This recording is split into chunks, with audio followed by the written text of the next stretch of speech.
समय में आपके सभी जो शंका है, समाधान, प्रॉब्लम्स, इशू है, उसको समझना, उसको आंसर करना थोड़ा सा डिफिकल्ट है। तो मैं आपसे विनती करता हूं कि आपके जो भी क्वेश्चंस है, जो भी इश्यूज है, आप मुझे ईमेल कीजिए। और मैं फिर से बोलता हूं कि आप बहुत अच्छे समझोगे जब आप इसको खुद करोगे। लेकिन एक सवाल तो मुझे लगता है कुछ किसी के मन में या किसी लोग के मन में आता है कि सच में ये प्लांट चल रहा है क्या आपका? आता है ये सवाल, चल रहा है क्या दिखाने के लिए, डेमो के लिए रखा है? दोस्तों, अगर वैसा होता ना तो हमारा हर सेमिनार, हर कॉन्फ्रेंस, हर सब कुछ अगर होता तो यही होता था। हम जो भी कुछ चीजें करते थे, अगर मैं वेबिनार भी करता था ना तो मैं इसको पीछे रख के ऐसा थोड़ा सा दिखा के लोगों को दिखता, और इसकी बहुत ज्यादा मार्केटिंग हम लोग करते थे। ये प्लांट ऐसा प्लांट है ना कि इस पे आज समझो 5000 किलो सीएनजी तैयार हो रही है। 5000 किलो सीएनजी अगर हम लोग बेचे 80 रुपए से, तो दिन का 4 लाख रुपए हमारा यहां आ सकता है। ओके, हमने वो किया, हमने सीएनजी तैयार किया, हमने बेचा, और आजू बाजू के लोग, पंखा करो बंद थोड़ी देर सिर्फ, हाँ, आजू बाजू के लोग जो भी सीएनजी खरीदते थे, चाहे वो ट्रक हो, टेम्पो हो, इवन रिक्शा, लोगों की प्राइवेट व्हीकल से, मुंबई के नजदीक है तो सीएनजी की बहुत सारी गाड़ियां आजू बाजू है, उन्हें वो जब भी सीएनजी उन्होंने इस्तेमाल करते थे तो उनको फर्क वो समझ में आता था, क्या पिकअप है, क्या माइलेज है, और कितना बेहतर सीएनजी ये है। बहुत सारे लोग पूछते भी है, अभी भी पूछते हैं। लेकिन हमने ये देखा कि जितने लोग सीएनजी भरवाने के लिए आते हैं, उससे कई ज्यादा लोग ये देखने के लिए आते हैं कि आपने किया क्या है। मुंबई से आते हैं, पुणे से आते हैं, कई जगह से आते हैं ये देखने के लिए, ये समझने के लिए कि आपने कैसे किया ये सब कुछ। कि ये जो प्रोजेक्ट अभी आपके सामने है ना, ये प्रोजेक्ट दुनिया के लिए एक बहुत बड़ा सॉल्यूशन है। ये जिस बायोफ्यूल की हम लोग बात कर रहे हैं, जिस ऑर्गेनिक फार्मिंग की बात कर रहे हैं, आप ऐसा मत समझिए कि लोगों को पता नहीं, लोग जानते नहीं इसके बारे में। लोगों को सब कुछ पता है, कैसे बायो गैस बनती है, कैसे बायो सीएनजी बनता है, लोगों को यह भी पता है। ऑर्गेनिक फार्मिंग कंपलसरी करनी चाहिए अगर कैंसर को दूर रखना है तो।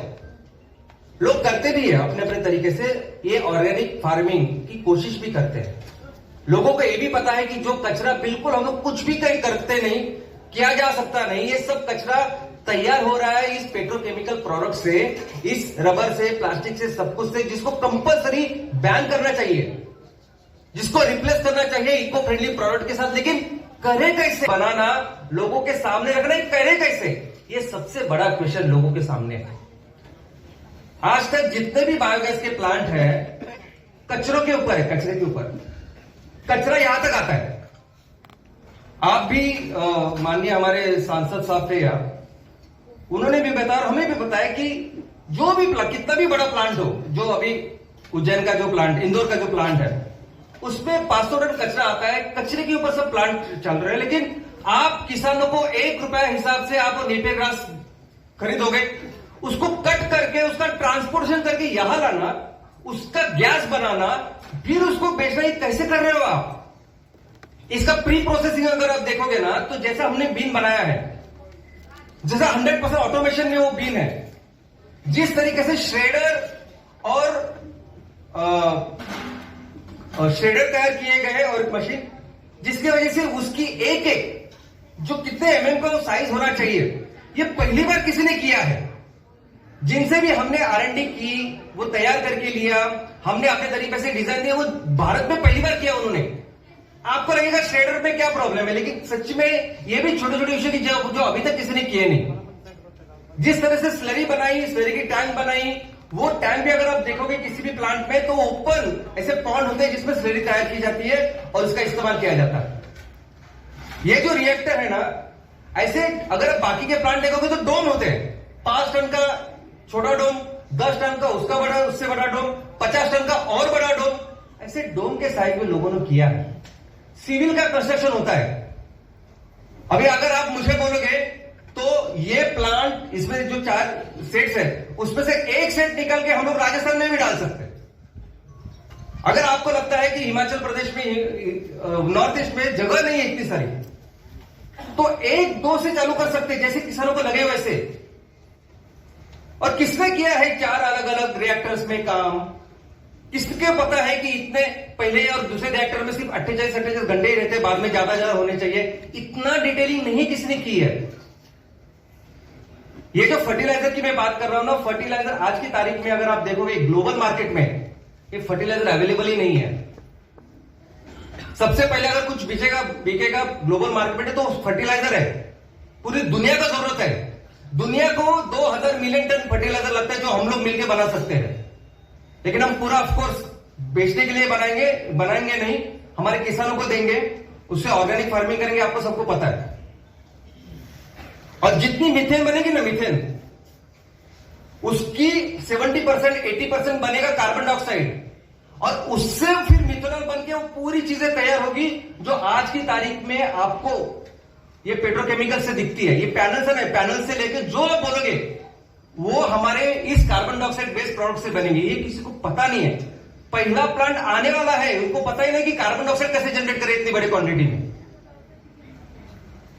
करे कैसा, ये बहुत बड़ा इश्यू है। इसीलिए ये क्या है अंदर, क्या है, ये दिखने के लिए लोग सब उतार व्हीलर वो सब आते हैं। और अगर हमारी तरफ से भी अगर देखोगे तो ये जो प्रोजेक्ट है ये सबसे इंपॉर्टेंट प्रोजेक्ट है।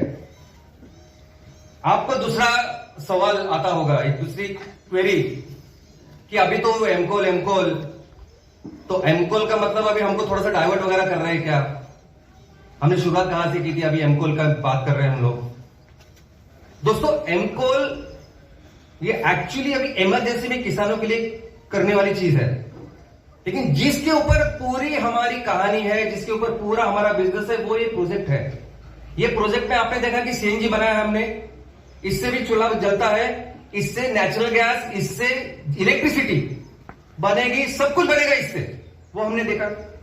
इससे जो फर्टिलाइजर बनेगा उससे तो सब कहानी ऑर्गेनिक फार्मिंग की शुरू होगी, उसके वो प्रोडक्ट बनेंगे, फिर हम लोग मार्केट में बेचेंगे उसको। इसके बाद कार्बन डाइऑक्साइड बनेगा ना। तो ये प्रोजेक्ट सबसे इंपॉर्टेंट प्रोजेक्ट है जो सब तहसील में करना है। सबसे पहले आप समझ लो ये बात। इस प्रोजेक्ट के बिना हम जो भी सपना देख रहे हैं वो पूरा नहीं हो सकता। ये क्रक्स है पूरे बिजनेस का, ये आप समझिए। सभी जगह आपके हर तहसील में विदाउट एनी एक्सेप्शन करना ही है कंपलसरी। और जो तीसरी बात है ना, जो हम हमेशा कहते हैं कि अगर हमें वाकई में हमें अपने तहसील को सुजलाम सुफलाम राज्य बनाना है तो हमें 3000 करोड़ का रेवेन्यू तैयार करना होगा। 3000 करोड़ का रेवेन्यू, यानी 3000 करोड़ का माल तैयार करना होगा, उसको बेचना होगा, तब जाके हम उतनी बड़ी इकोनॉमी का निर्माण कर सकते हैं और भारत को नंबर 1 अर्थव्यवस्था बना सकते हैं। आपको पता है ये एक जो प्रोजेक्ट है ना, ऐसे 10 सेट्स आपके यहां लगेंगे, तब जाके बनेगा 10 टन आउटपुट सीएनजी का। अभी सीएनजी के दाम बढ़ने की वजह से इसका रेवेन्यू बढ़ गया है। कितना हुआ है? 35, 40, 50 करोड़ तक एक प्रोजेक्ट का रेवेन्यू है। हमें कितना माल तैयार करना है आपके यहां? मिनिमम बिजनेस वो है 100 टन तैयार करना और बेचना है। 100 टन, 100 टन यानी ये जो प्लांट है ना, इसका डबल साइज के 10 प्लांट लगाने होंगे, तब जाके बनेगा 100 टन।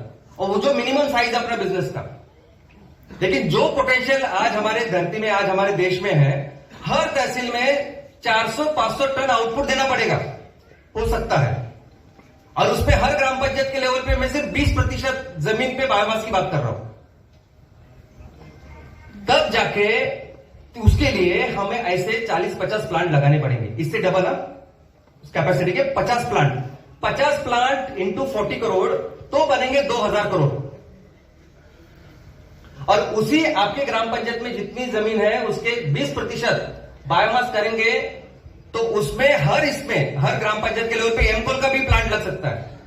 इतना बायोमास हमारा आएगा। तो 40-50 एमकोल के प्लांट और एक एमकोल के प्लांट का रेवेन्यू है 10 करोड़ का, तो वो हो गए 400-500 करोड़। तो ऐसा करके हम लोग 2500 करोड़ के यहां पहुंच गए। और बाद में बचे हुए जो है वो है फिर ऑर्गेनिक फार्मिंग, एनिमल हस्बेंड्री, पशुपालन और बाकी की सब चीजें। तो जो मेन क्रक्स है बिजनेस का, जिसके ऊपर पूरा आगे का रास्ता है, रोड मैप है, वो पूरा ये प्रोजेक्ट है।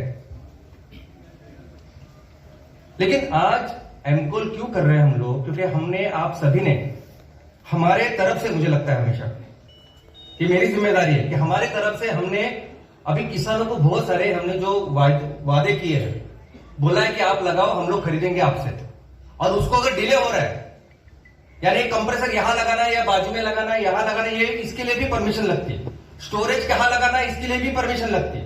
नहीं किया तो मोमेंट आपने सीएनजी बोला तो उसके लिए सब कुछ लगता है आपको। तो एक बहुत फास्ट करने वाली चीज है ना कोयला, जिसके लिए सभी गवर्नमेंट सपोर्ट करती है। और 100 टन का माल जिससे हम लोग सीएनजी बनाने वाले थे, वही 100 टन का माल किसानों से लेके हम लोग कोयला तैयार करें। किसानों को उतना पैसा दे सकते हैं ना जितना हम लोगों ने उनको प्रॉमिस किया है, और उससे एक अच्छी आमदनी सबकी होने वाली है। यानी जिन्होंने भी हमारे साथ मिलकर गांव-गांव में काम किया, हमारे चैनल पार्टनर, हमारे पार्टनर्स, हमारी टीम, सब कुछ। तो एक कोयला एक बहुत अच्छा एक ऑप्शन है, इंट्री मैनेजमेंट है। लेकिन अगर ग्लोबल लेवल की तरफ से देखें तो कोयले का एक बहुत बड़ा समस्या, बहुत बड़ा प्रॉब्लम दुनिया के सामने है, आपको शायद पता नहीं है। सबसे बड़ा दुश्मन ग्लोबल वार्मिंग का, ग्लोबल वार्मिंग कोई है पूरी दुनिया का, तो वो है कोयला। ग्लोबल वार्मिंग हो रही है 60% बिकॉज ऑफ कोयला। नंबर 1 दुश्मन है कोयला। हम लोग बोल रहे हैं फॉसिल फ्यूल, नंबर 1 है कोयला, 60% है कोयला। पूरी दुनिया में पहले पूरी दुनिया खिलाफ है कोयले की। किसी को नहीं चाहिए कोयला, इतनी बर्बादी कर रही है, जो हमें गर्मी हो रही है सब कोयले से वजह से हो रही है। ऐसा समझिए आप, इतनी ग्लोबल वार्मिंग बढ़ रही है। लेकिन एक तरफ यह सिचुएशन है, पूरी दुनिया चाहती है कि इसको बंद हो। दूसरी तरफ यह सिचुएशन है कि आज भी 60 से 65% बिजली कोयले से ही बन रही है। आप कुछ भी करो, हम लोग कुछ, आज दिन की बात है, लेकिन आपने देखा थोड़ी देर फैन बंद किए तो आपकी क्या हालत हो गई। 1 घंटा भी आप लाइट बंद रखेंगे तो हम नहीं रख, दिन की तारीख में, दिन की बात कर रहा हूं मैं, रात को कैसे रहेंगे? तो आप कितना भी गाली दो कोयले को, कोयला आज 65% बिजली बना रहा है दुनिया के लिए। तो अभी सभी दुनिया के सामने ऐसा प्रॉब्लम है कि करें क्या? एक तो कोयला खत्म करना है क्योंकि पूरी दुनिया जला रहा है, दूसरी तरफ कोयले की बिना रह नहीं सकते। जर्मनी जैसा देश जो नंबर 1 पे था, कोयला बंद करो, कोयला बंद करो, उसने कोयले के प्लांट चालू किए हैं। और सभी देश में जहां जहां कोयले के प्लांट थे, वो अभी भी इंफ्रास्ट्रक्चर वैसे ही है। तो क्यों ना मिलके इतना सारा कोयला हम लोग तैयार कर सकते हैं और दुनिया के लिए बहुत बड़ा सोल्यूशन दे सकते हैं। आप, मैं, हम सभी मिलके इमीडिएटली थोड़े ही समय में एमसीएल दुनिया की सबसे बड़ी कंपनी बन सकती है कोयले की। मैं आपको बोलता हूं कि दुनिया के लिए 1% अगर कोयला बनाना है तो हमें 5500 तहसील में प्रत्येक 2 प्लांट लगाने पड़ेंगे। हर तहसील में 2 प्लांट लगाने पड़ेंगे, तब जाके दुनिया के लिए 1% बनेगा। और हमें दुनिया के लिए करना है 20%। आप समझिए इस बात को। आज एक चीज अगर आपको यहां से लेके जानी है, एक ही चीज, तो वो ये है कि कुछ भी करके आपका अभी ये कोल की फैक्ट्री अभी शुरू होनी चाहिए। कब? तो अभी आपने किसी भी सूरत में, किसी भी कंडीशन में, किसी भी हालत में आपने दिसंबर 15 तक किसानों को बोलना है कि अभी देपेर गैस लगाओ, हम लोग खरीदेंगे। और किसानों को ऐसा हवा में नहीं बोल सकते हम लोग कि आप लगाओ, हम लोग खरीदेंगे। इसका मतलब यह है कि आपके पास अभी 2 महीने हैं, वो फैक्ट्री का लोकेशन फाइनल दिसंबर के 15 तक किसानों को बोलना है कि 100 हेक्टर हर दिन हम लोग माल खरीदेंगे। और जब उनकी पहली फसल आएगी मार्च में अपनी फैक्ट्री पूरी खड़ी होनी चाहिए, हम लोग खड़े होने चाहिए कि आप आइए, हम लोग खरीद रहे हैं। इसमें क्या होगा मैं आपको बोलता हूं। अभी इस पहले 2 महीने में आपकी फैक्ट्री फाइनल हो जाएगी, बोर्ड बीट सब लगेंगे। हो सकता है कि कुछ जगह पे प्लांट एंड मशीनरी तब तक ना आए, कब तक? दिसंबर के 15 तक। वो आएगी, जनवरी तक आ जाएगी, आप उसकी चिंता मत करो। लेकिन किसानों को बोलने के पहले आपकी फैक्ट्री का लोकेशन और पूरा प्रॉपर कलर वगैरह करके खड़े होने चाहिए आपको। अभी यहां से ये काम करना है, आगे के दिवाली तक, दशहरा तक 2 फैक्ट्रियां कम से कम आपकी चालू होनी चाहिए, in addition to this factory. तो अभी आप सिर्फ देखो, एक चीज जो अपने कंट्रोल में है, सब कुछ कर सकते हैं इमीडिएटली, जहां कोई भी गवर्नमेंट का कोई रेस्ट्रिक्शन है और आसानी से बहुत अच्छे पैसे मैंने कई बार बोला है कि जब मुझे लगता है कि पूरी दुनिया में एक ऐसी फैमिली, ऐसी कंपनी अपनी है